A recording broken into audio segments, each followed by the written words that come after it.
한번 따라합시다. 생각마다 주님 사모하고, 말마다 주님 증거하고, 걸음마다 주님과 동행하자. 4주 동안, 원래 5주인데 사랑에 대한 설교는 5편을 제가 준비했기 때문에 차후에 마지막에 사랑에 대한 설교인데 4주에 걸쳐서, 지난주에 우리 인생에 먼저 할 일 첫 번째 우선순위를 잘 정하라 그랬습니다. 오늘 두 번째는, 원래 제목은 비판하지 말랍니다. 그냥 비판이라고 그렇게 제목을 잡았습니다. 20세기 가장 위대한 과학자 아인슈타인은 성공한 사람이 되려고 하지 말고 가치 있는 사람이 되려고 하라라고 말했습니다. 오늘 우리는 인생의 삶의 가치보다는 이 성공에 목숨을 걸고 있습니다. 이 가치라는 말은 고리타분한 사치성 언어가 돼버렸습니다. 인생을 살면서 누군가를 발로 밟고 상처를 주고 망하게 하고 죽여서라도 성공하면 된다는 성공병에 걸려 있습니다. 너도 나도 성공하려고 경쟁을 하다 보니까 남을 비판하고 판단하고 비난하게 됩니다. 이 비판하고 비판을 받는다는 것은 너무나 슬프고 힘든 일입니다. 사람을 자꾸 초라하게 만듭니다. 우리가 사는 가정과 교회와 사회 공동체는 그리 쉽거나 만만하지 않습니다. 모든 것이 복잡하고 아무것도 예측한대로 되질 않습니다. 나는 인생을 좀 열심히 살고 싶은데 내가 만난 사회적인 환경이, 내가 만난 사람들이 그냥 두질 않습니다. 영적인 믿음 생활도 잘 해보고 싶고 교회에서 주님을 위해서 열심히 충성하고 싶은데 나의 주위 사람들이 나를 그냥 두질 않습니다. 이런 상황에서 원만하고 좋은 인간관계를 유지하며 사는 것은 결코 쉬운 일이 아닙니다. 현대인들은 모두가 대인관계를 힘들어하고 어려워합니다. 충격과 놀라움의 연속입니다.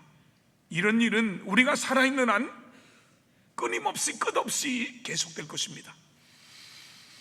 사랑하는 성도 여러분, 오늘 우리가 살아가는 이 시대를 한마디로 표현한다면 무엇이라 부를 수 있겠습니까? 어떤 분은 정보화 시대라고 합니다. 어떤 분은 인공지능의 시대라고 합니다. 그러나 이 신앙의 눈으로, 영적인 눈으로 사람의 마음을 가만히 들여다보면 오늘 우리 시대, 이 시대는 다른 무엇보다도 손가락질의 시대라고 부를 수 있을 것입니다. 손에 든 작은 기계 하나로, 이 핸드폰 하나로 우리는 하루에도 수십 번, 수백 번 누군가를 평가하고 판단하고 정죄합니다. 얼굴도 모르는 사람의 글 아래 비수 같은 한 줄을 남기고 그것을 솔직함이라고 부르면서 정의라고 부르기까지 합니다. 이 비판이라는 것은 참으로 우리 마음에 가까이 붙어있는 본능입니다. 우리는 누가 가르쳐주지 않아도 남을 판단하고 평가할 줄 압니다. 갓난아기도 자기 마음에 들지 않으면 울음으로 항의하고요, 어린아이도 제가 더 많이 가졌어 하고 비교하면서 따집니다. 이 비판하는 데는 따로 학원에 다닐 필요가 없습니다. 우리 모두는 이 비판의 천재로 태어났습니다. 그러나 자기 자신을 정직하게 들여다보는 일에는 우리 모두가 한결같이 서툰 초보자들입니다. 바로 여기에 인간의 깊은 비극이 있습니다. 오늘 우리가 함께 읽은 마태복음 7장 1절로 5절까지의 이 말씀은 산상수훈이라는 거대한 설교의 한복판에서 우리 주님께서 우리의 본능을 정면으로 다루시는 대목입니다.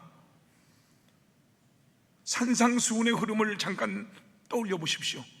바로 앞에 6장에서 주님은 은밀한 신앙을 가리킵니다. 그 구제도 은밀하게 하고 기도도 골방에서 하고 금식도 사람에게 보이지 않게 하라고 하셨습니다. 사람에게 보이려고 하는 신앙, 곧 외식을 책망하신 겁니다.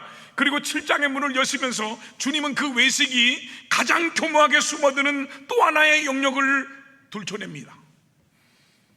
바로 남을 판단하고 비판하는 일입니다. 그런데 여기서 우리는 한 가지 오해를 조심해야 됩니다.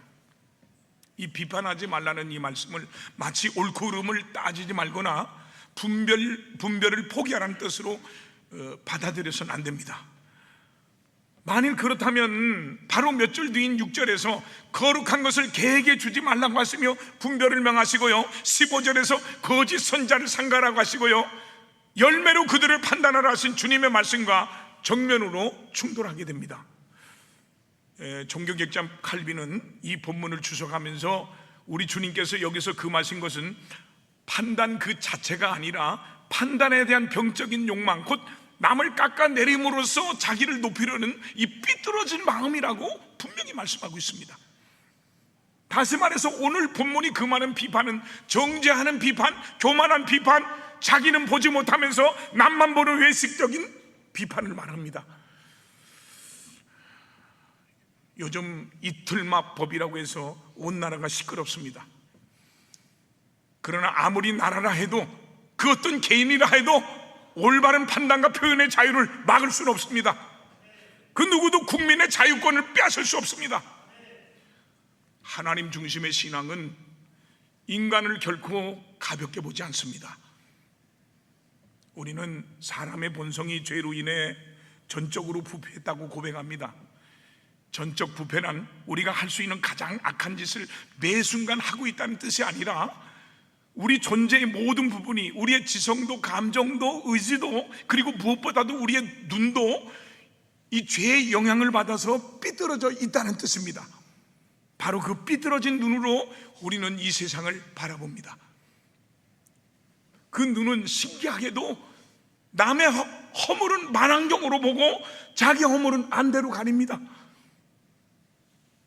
오늘 본문은 바로 그 삐뚤어진 눈을 고치시려는 우리 주님의 영적인 안과 수술이라고 할 수 있습니다.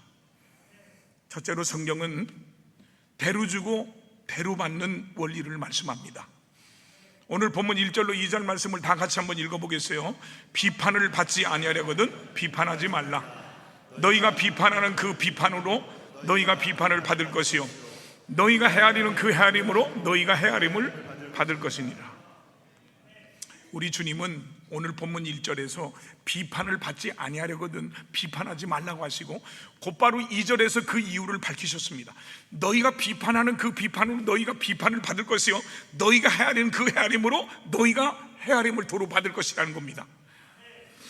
여기 비판하다로 번역된 헬라어 원어 크리노는 재판관이 법정에서 판결을 내리는 행위를 가리키는 말입니다.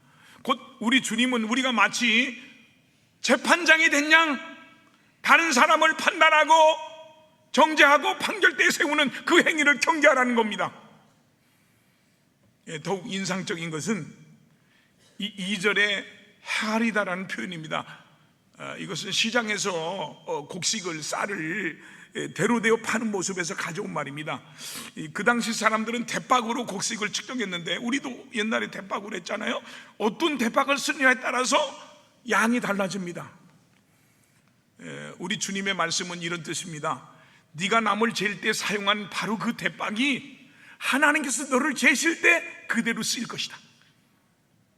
인색한 대박으로 남을 재면 인색한 대박으로 재임을 당하고, 후한 대박으로 남을 재면 후한 대박으로 재임을 받을 것이다, 이 말입니다. 우리들이 남에게 들이댄 그 잣대가 언젠간 우리에게 그대로 돌아온다는 것입니다. 여기에는 두 가지 의미가 겹쳐 있습니다. 첫째는 사람 사이의 현실입니다. 비판은 반드시 메아리처럼 되돌아온다는 것입니다. 남을 모질게 깎아내리는 사람은 결국 모진 사람에게 둘러싸이게 되고요, 남의 작은 실수도 용납하지 않는 사람은 자기 실수가 드러났을 때 그 누구의 너그러움도 기대할 수 없게 됩니다. 둘째는 더 깊고 두려운 의미가 있습니다. 곧 마지막 날 하나님의 심판이 있다는 겁니다. 우리가 형제를 정죄하던 그 자리에 우리 자신이 서게 될 날이 옵니다. 주님은 지금 우리에게 너는 그 심판대에 설 준비가 돼 있느냐고 물으시는 겁니다. 너희가 비판하는 그 비판으로 너희가 비판을 받을 것이요, 너희가 헤아린 그 헤아림으로 너희가 다시 헤아림을 받을 것이라는 겁니다.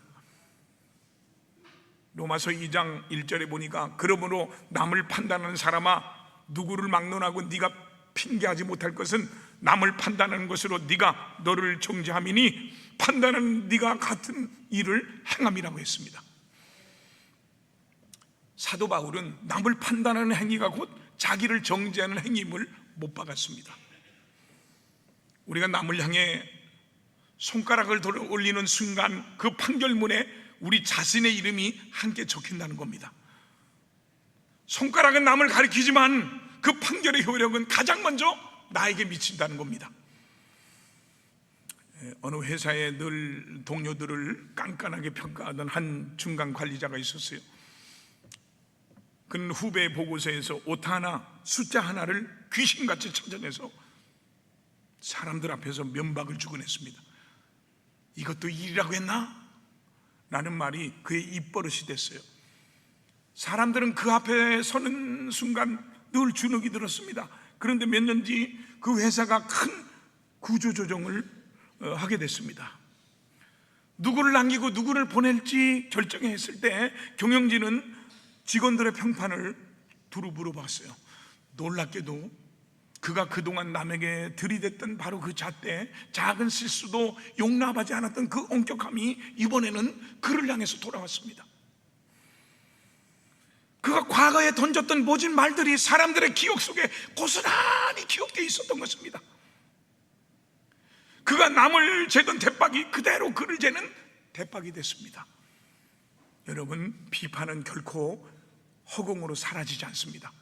그것은 부메랑이 돼서 가장 예상하지 못한 순간에 던진 사람의 등 뒤로 날아와 꽂힐 것입니다. 잠언서 26장 27절에 함정을 파는 자는 그것에 빠질 것이요 돌을 굴리는 자는 도리어 그것에 치어 죽으리라 그랬어요. 사람들은 자기 자신에 대해서는 한없이 너그러우면서 다른 사람들에게는 냉혹할 만큼 엄격하게 비판하고 판단하고 정죄합니다. 이 비판의 기준이 자기중심적이기 때문입니다. 예수님은 우리들에게 너희는 비판하지 말라고 분명하게 말씀하셨습니다. 그럼에도 불구하고 우리 인간들은 참 비판을 잘합니다. 헐뜯기를 좋아하는 성향이 있습니다. 세상 사람만 그런 것이 아닙니다. 교회 다니면서 예수를 믿는 사람도 다른 사람을 비판하고 판단하고 정죄하고 이런 것들을 잘하는 게 사실입니다. 내 인생에 아무 도움이 되지 않는 비판을 모여서 쏘곤쏘곤합니다. 여러분, 말의 아픔을 여러분들이 경험해 봤다면 다른 사람에게 말의 아픔을 줘서는 안 되지 않겠습니까? 내가 말 때문에 괴로워해 봤다면 다른 사람에게 말로 괴로움을 줘서는 안 되지 않겠습니까? 내가 당해봤으니까 너도 당해봐야 한다면 되겠습니까? 야고보서 1장 26절에 보면 누구든지 스스로 경건하다 생각하며 자기 혀를 재갈에 물리지 아니하고 누구든지 예수를 잘 믿는다고 생각하고 자기 혀를 재갈에 물리지 아니하고 자기 마음을 속이면 이 사람의 경건은 이 사람의 믿음은 헛된 것이라는 거예요. 자기는 열심히 잘 믿는다고 생각하지만 자기는 열심히 하나님을 잘 믿지만 혓바닥을 함부로 놀리는 사람은 경건에 이르려면 아직도 멀었다는 겁니다. 자기 혀에 재갈을 먹일 줄 알아야 됩니다. 함부로 혀가 돌아가지 않도록 단단히 붙들어 매야 됩니다. 그럼에도 불구하고 우리가 이웃과 성도들을 비판한다면 우리 주님의 말씀에 불순종하고 하나님의 뜻을 거역하는 죄가 되는 것입니다. 왜 우리 예수님께서 비판하지 말라고 말씀하셨습니까? 우리가 하는 비판으로 인해서 바로 우리 자신이 비판을 받기 때문입니다. 비판을 받지 아니하려거든 비판하지 말라. 너희가 비판하는 그 비판으로 너희가 비판을 받을 것이요 너희가 헤아리는 그 헤아림으로 너희가 도로 헤아림을 받을 것이라 그랬어요. 우리가 다른 사람을 비판하게 되면 절대로 우리 양심이 이 마음을 편하게 하지 않습니다. 여러분이 잘 아는 세계적으로 유명한 화가 레오나르도 다빈치가 최후의 만찬을 그릴 때였어요. 하루는 옆집 친구와 대판 싸웠습니다. 마음이 풀리지 않았습니다. 분을 누를 길이 없어서 화풀이를 하기 위해서 그 옆집 친구의 얼굴을 가룟유다의 얼굴에다 그려놓았어요. 그리고 그 다음에 예수님의 얼굴을 그리게 됐어요. 그런데 아무리 예수님의 얼굴을 그리려고 해도 예수님의 얼굴을 제대로 그릴 수가 없었어요. 그렸다가 지우고 또 그렸다가 지우고 아무리 해도 예수님 얼굴이 그려지질 않았어요. 다빈치는 기도하며 깊이 반성하며 되돌아봤어요. 왜 내가 예수님 얼굴을 제대로 그릴 수가 없을까? 깨달음이었습니다. 다른 사람을 미워하고 다른 사람에 대한 분노의 감정을 가지고 있으면 어떻게 내가 예수님의 얼굴을 그릴 수 있단 말인가? 그래서 이웃집 친구를 찾아갔어요. 용서를 구하고 화해를 했습니다. 그렇게 하고 나니까 이 마음이 평안해졌어요. 그제서야 예수님의 얼굴을 제대로 그릴 수가 있었다고 합니다. 여러분, 우리가 다른 사람을 판단하고 비판하고 남을 헐뜯으면 마음에 평안이 없습니다. 마음에 기쁨이 없습니다. 우리 마음속에 예수님의 얼굴을 제대로 그릴 수가 없습니다. 우리가 다른 사람을 비난하게 될 때 늘 양심이 나를 공격한다는 사실을 기억하시기 바랍니다. 사람이 무엇으로 심든지 그대로 거두리라고 말씀하셨습니다. 심는 대로 거둔다는 말은 좋은 것을 심으면 좋은 것을 거두고 나쁜 것을 심으면 심었어도 이것은 안 나야 되는데 나쁜 것도 어김없이 난다 이 말입니다. 조금 먹으면 날씬하고 많이 먹어도 날씬해야 되는데 제가 몸무게가 80이 넘어서 노력했더니 79kg가 돼서 얼마나 기쁜지. 근데 밤중에 먹고 싶은 거예요. 사모님 몰래 먹었더니 다음날 아침 80kg가 넘어버렸어요. 근데요, 조금 먹으면 날씬하고 많이 먹어도 날씬해야 되는데 많이 먹으면 어김없이 살이 찌게 됩니다. 왜 예수님께서 남을 판단하지 말라고 하셨을까요? 심은 대로 거두기 때문입니다. 비판을 심은 비판을 거두는 것입니다.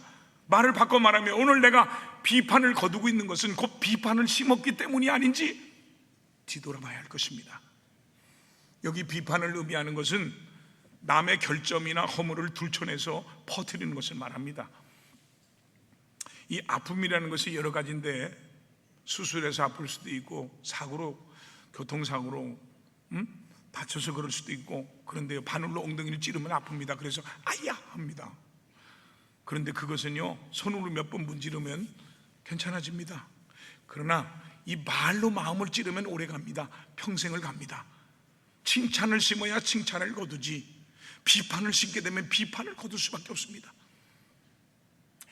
우리 예수님께서 나다나엘을 만나시던 장면을 생각해 보시기 바랍니다. 빌립이 나다나엘에게 말합니다. 와보라, 우리가 기다리던 메시아를 만났다. 그리고 나사렛 예수시니라. 그 소리를 듣고 나다나엘이 뭐라고 말했습니까? 웃기지 말라. 나사렛에서 무슨 선한 것이 나겠냐? 이 나다니엘은 예수님에 대해서 편견을 갖고 있었습니다. 비판적인 시각을 가지고 있었습니다. 부정적인 시각을 가지고 있었습니다. 그러나 나다니엘이 예수님께로 왔을 때 예수님 말씀하셨습니다. 보라, 이는 참 이스라엘 사람이라 그 속에 간사한 것이 없도다. 칭찬하셨습니다. 그 소리를 듣고 나다니엘이 깜짝 놀랐습니다. 나를 언제 봤다고 그런 말씀하십니까? 네가 무화과 나무 아래서 기도할 때 내가 너를 보았노라. 그 말 한마디에 나다니엘이 꼬꾸라졌습니다. 그리고 예수님의 뒤를 쫓았습니다. 여러분, 내가 내 인생에서 좋은 사람을 얻는 방법은 다른 사람을 비판하거나 판단하지 말고 칭찬하고 격려하는 말을 할 때 좋은 친구, 좋은 사람을 얻게 된다는 걸 믿으시기를 주님의 이름으로 축원합니다. 두 번째, 오늘 이 아침 당신의 눈은 뭘 보십니까?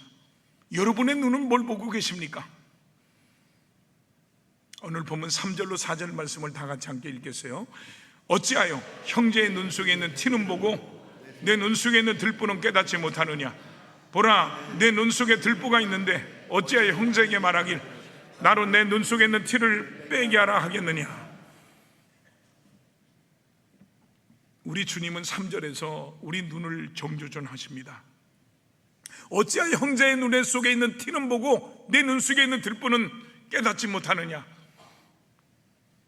여기 티로 번역된 카로포스는 톱밥이나 마른 지푸라기 한 조각에 눈에 들어간 작은 먼지를 가리킵니다. 반면에 들보로 번역된 원어에 보면 토코스는 지붕을 떠받치는 커다란 대들보, 곧 통나무를 가리킵니다. 자, 작은 티클과 거대한 통나무, 이 둘의 대조는 너무나 과장돼서 듣는 사람들로 절로 웃음을 터뜨릴 만한 그림입니다.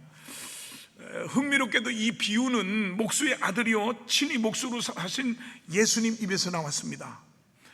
톱밥과 대들보는 이 목공소에서 매일 보던 풍경이었을 것입니다. 우리 주님은 일상에서 가장 익숙한 그림을 가져와서 우리 마음속에 가장 깊은 병을 진단하십니다.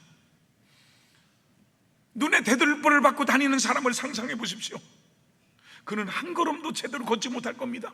그런데 그 사람이 지나가다가 다른 사람이 다가가서 당신 눈에 먼지가 좀 있네요 하고 참견한다면 이거야말로 우스꽝스러우면서도 동시에 우리 모두의 자화상입니다. 여기서 우리 주님이 폭로하시는 것은 단순한 위선이 아니라 더 무서운 것은 영적인 눈입니다. 비판하는 사람의 진짜 문제는 그가 자기 눈에 들보를 일부러 숨기는 게 아니라 정말로 보지 못하는 데 있습니다. 3절의 마지막 말씀에 주목해 보십시오. 깨닫지 못하느냐? 그는 자기 들보를 의식조차 하지 못합니다. 죄의 가장 무서운 능력이 바로 여기에 있습니다. 죄는 우리를 죄짓게 할 뿐만 아니라 우리가 죄짓고 있다는 사실 자체를 보지 못하도록 우리의 눈을 멀게 합니다. 오늘 본문 3절에 어찌하여 형제의 눈 속에 있는 티는 보고 내 눈 속에 있는 들보는 깨닫지 못하느냐. 에레미야 17장 9절로 10절에 보니까 만물보다 거짓되고 심히 부패한 것은 마음이라 누가 능히 이를 알리오마는 나 여호와는 심장을 살피며 폐부를 시험하고라고 했습니다. 에레미야는 인간의 마음이 무엇보다 거짓되다고 선언합니다. 거짓의 첫 번째 대상은 다름이 아닌 자기 자신입니다. 우리의 마음은 남을 속이기 전에 먼저 자기를 속입니다. 그래서 누가 능히 이를 알리오라고 한 것입니다. 사람은 자기의 마음의 들보를 스스로 진단할 능력이 없습니다.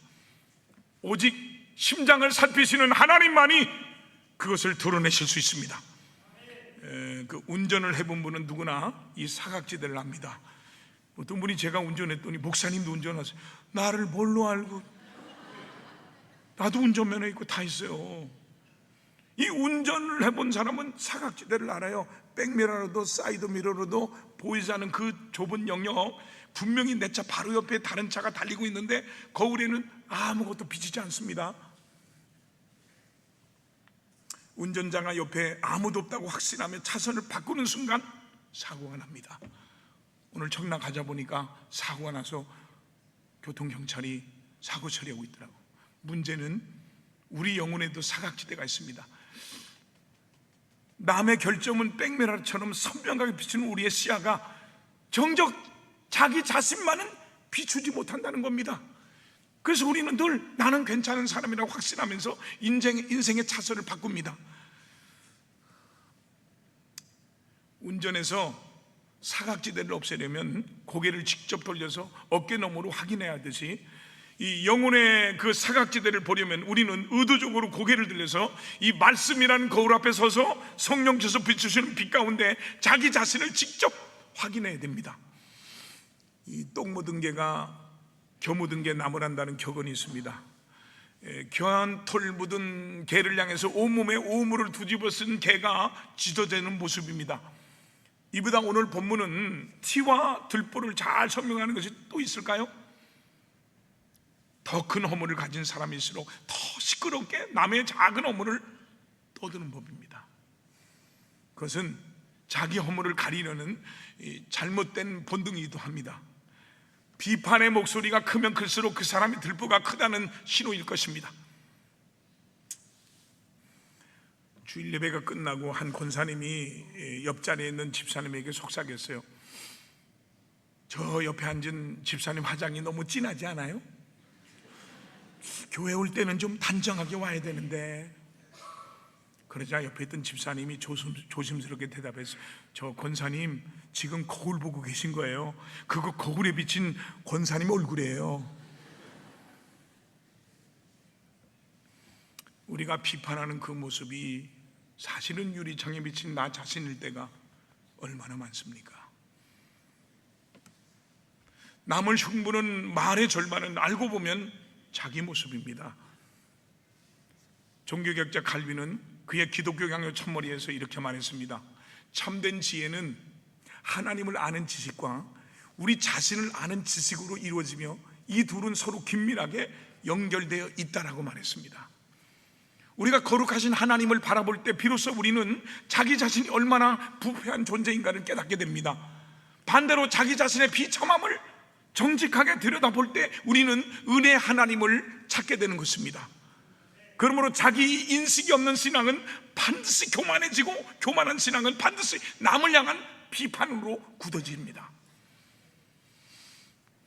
여기에서 하나님께서 우리에게 주신 거울이 바로 율법입니다. 율법은 우리를 의롭게 만들어주지는 못하지만 우리의 얼굴에 묻은 들보를, 우리 얼굴에 묻은 더러운 것들을 드러내는 거울의 역할을 합니다. 그래서 로마서 3장 20절에 보면 율법으로는 죄를 깨달음이라고 했고요, 로마서 7장 7절에 보니까 율법으로 말미암지 않고는 내가 죄를 알지 못한다고 했습니다.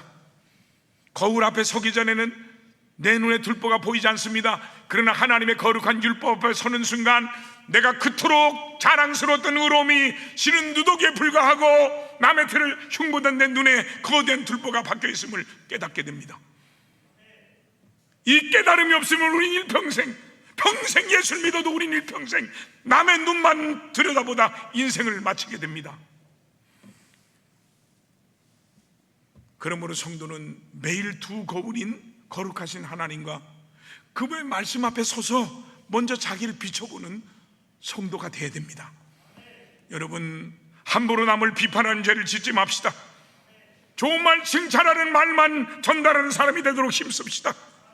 남을 헐뜯고 비방하고 판단하고 참소하는 일은 분명한 마귀의 역사입니다. 우리의 혀를 마귀의 도구로 내어주지 맙시다. 마태복음 12장 36절로 37절에 예수님께서 말씀하길 사람이 무슨 무익한 말을 하든지 심판날에 이에 대해서 신문을 받으리니 네 말로 의롭다함을 받고 네 말로 정죄함을 받으리라 그랬어요. 우린 다른 사람을 판단하는 자리에 서서도 안 되고 판단받는 자리에 앉아서도 안 될 것입니다. 남을 비판하는 만큼 내 입이 더러워지는 겁니다. 남의 비판을 듣는 만큼 내 귀가 더러워지는 겁니다. 그런데요, 우리 주위를 살펴보면 과연 저 형제가, 저 자매가, 저 집사가 지금 주를 위해 살고 있는 것일까라는 생각이 들 정도로 아름답지 못한 모습들을 보일 때가 있습니다. 그러나 여러분, 따지지 마십시오. 따질 필요가 없습니다. 판단을 주님께 맡겨야 됩니다. 별로 바람직한 모습이 눈에 보인다 할지라도, 못한 모습이 보인다 할지라도 그 판단은 하나님께 맡겨야 됩니다.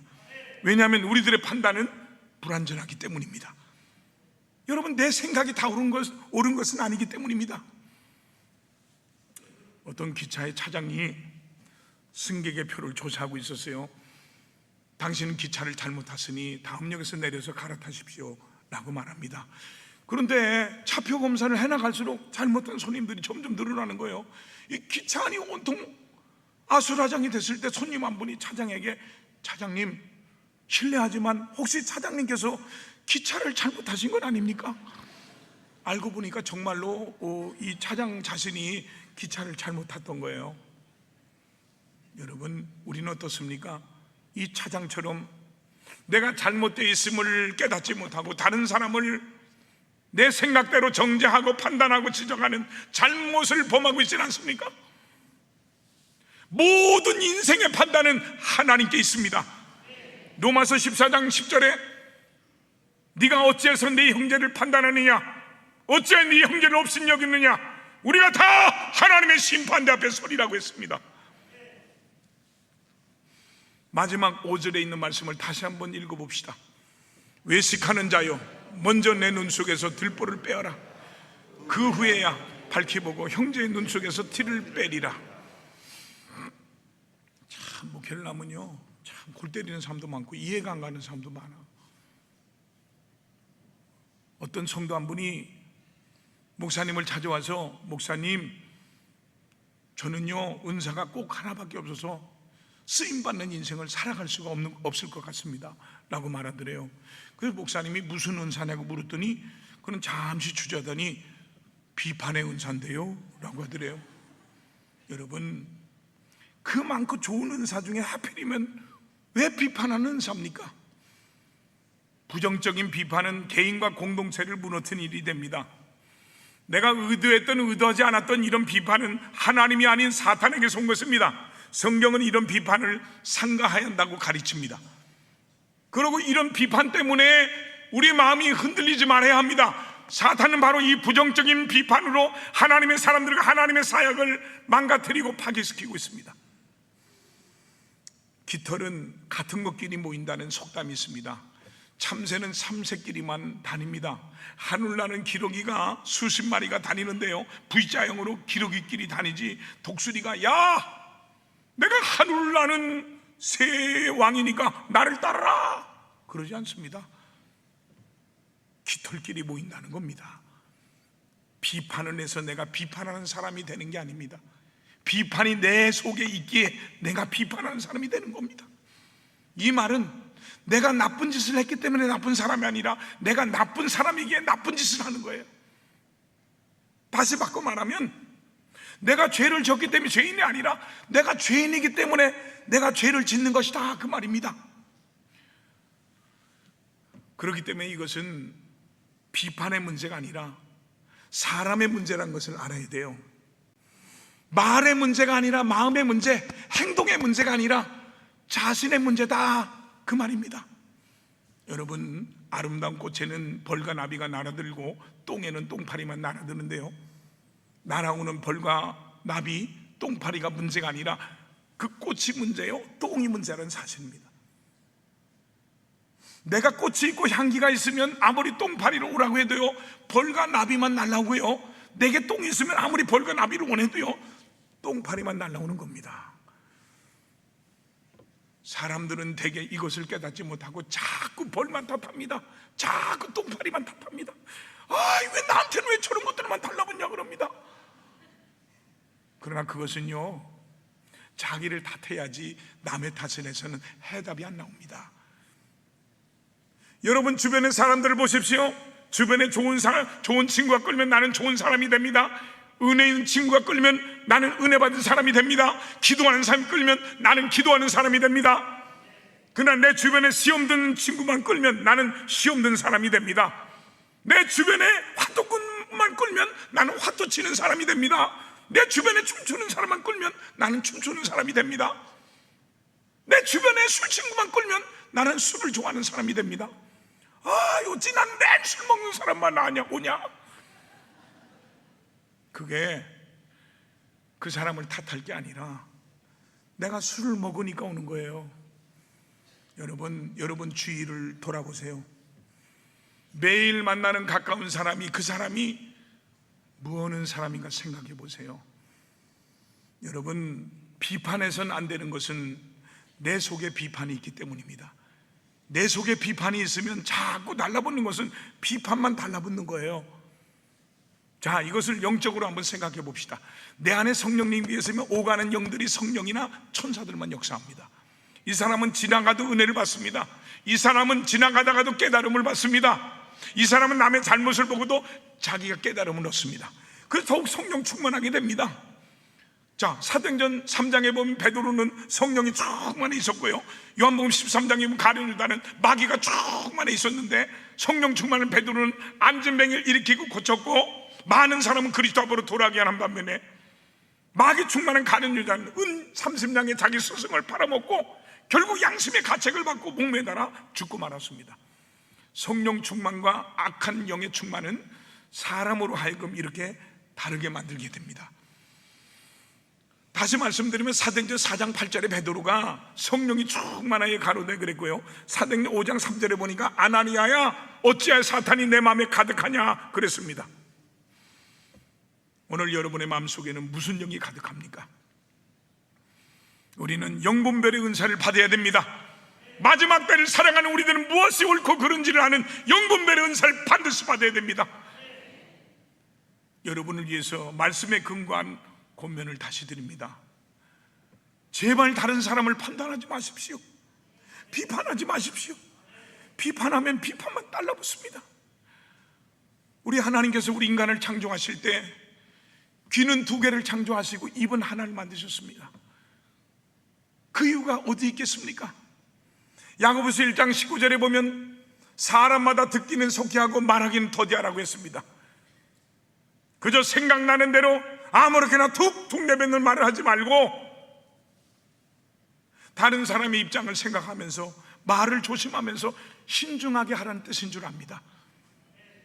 우린 남을 비판하기에 앞서서 과연 이 말이 진실인가 아닌가 생각해 봐야 할 것입니다.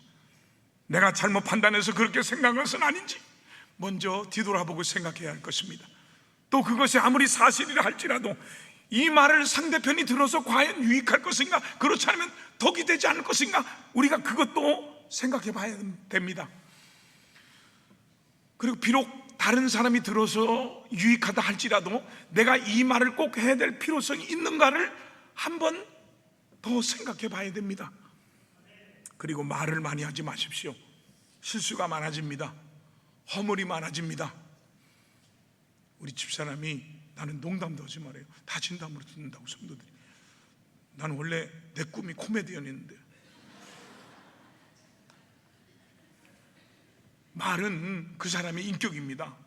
말 많은 사람을 좋아하는 사람은 이 세상에 한 사람도 없습니다. 잠언서 10장 19절에 말이 많으면 허물을 면하기 어려우나 그 입술을 제하는 자는 지혜가 있다 그랬습니다. 전도서 5장 3절에 말이 많으면 우매한 자의 소리가 나타난다고 했습니다. 자기에게 손해볼 일이 생깁니다. 실수하게 됩니다. 어리석은 바보라는 것입니다. 에베소 4장 29절에 무릇 더러운 말은 너 입 밖에도 내지 말고 오직 덕을 세우는 데 소용되는 대로 선한 말을 하여 듣는 자들에게 은혜를 끼치게 하라 그랬습니다. 베드로전서 3장 10절에 그러므로 생명을 사랑하고 좋은 날 보기를 원하는 자는 혀를 금하여 악한 말을 그치며 그 입술로 거짓말을 하지 말라 그랬습니다. 악한 말을 하는 자는 좋은 날 보기는 글렀다는 겁니다. 시편 34편 13절에 내 혀를 악에서 금하며 내 입술을 거짓말에서 금하라고 했습니다. 시편 66편 14절에 이는 내 입술이 낸 것이요 내 환난의 때 내 고난의 때 내 입이 말한 것이라고 했습니다. 잠언서 12장 13절에 악인은 입술의 허물로 말미암아 그물에 걸린다 그랬습니다. 자기 말 때문에 자기 인생이 걸립니다. 저주에 걸립니다. 실패에 걸립니다. 인생이 꼬입니다.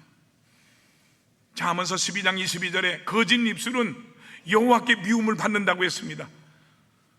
하나님께 미움을 받는데 되는 일이 있겠습니까? 잘 되는 것 같아도 결국은 다 망하게 돼 있습니다. 잠언서 13장 3절에 입을 지키는 자는 자기의 생명을 보존하나 입술을 크게 벌리는 자에게는 멸망이 오느니라 그랬습니다. 여러분, 내가 쓰는 말을 잘 생각하고 쓰시기 바랍니다. 내 인생을 망가뜨립니다. 내 남편의 인생을, 내 아내의 인생, 내 자식들의 인생을 망가뜨립니다. 내 교회를 망가뜨리고 이 나라를 망가뜨립니다. 말을 너무 하는 사람도 오늘 깊이 생각해야 됩니다. 성령이 주시는 음성이 오늘 마음 가운데 들려와야 됩니다. 이게 내 인생의 마지막 기회인지도 모릅니다. 1년에 한 번씩 총회가 있는데요, 제가 총회 가보면 꼭 그 몇 사람이 있어요. 뭐 회의가 진행이 안 돼. 좀 의장! 또 뭐 하려고? 의장! 또 뭐 하려고? 의장! 뭐 회의가 안 돼. 그것도 그냥 조용히 의장 그러면 됩니다. 의장! 근데 이분이 어느 날부터 어느 해부터 계속 안 오는 거예요.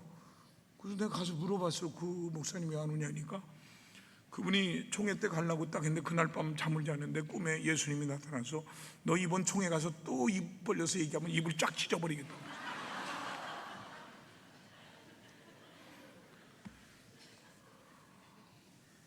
이런 것들을 생각하고 나서 그 다음에 자신 있으면 다른 사람의 해도 괜찮을 것입니다. 비판하지 말라. 우리가 비판할 때 하나님의 심판을 받게 된다는 사실을 생각하면 감히 입을 열어서 다른 사람을 판단하고 비판할 수 없을 겁니다. 우리가 이 다음 주님 앞에 섰을 때 부끄러움을 당하지 않으려면 우리의 마음을 넓게 가지고 우리의 입술을 조심해야 됩니다. 그리고 비록 다른 사람의 잘못이 있을지라도 그것을 덮어주고 감싸줄 줄 아는 은혜로운 성도가 되어야 됩니다. 다른 사람을 판단하지 맙시다. 비판하지 맙시다. 내가 쓰는 언어를 점검해 봅시다. 그래야 행복한 예수를 믿고 하나님의 은혜와 축복을 받는 사람이 된다는 걸 믿으시기를 주님의 이름으로 축원합니다.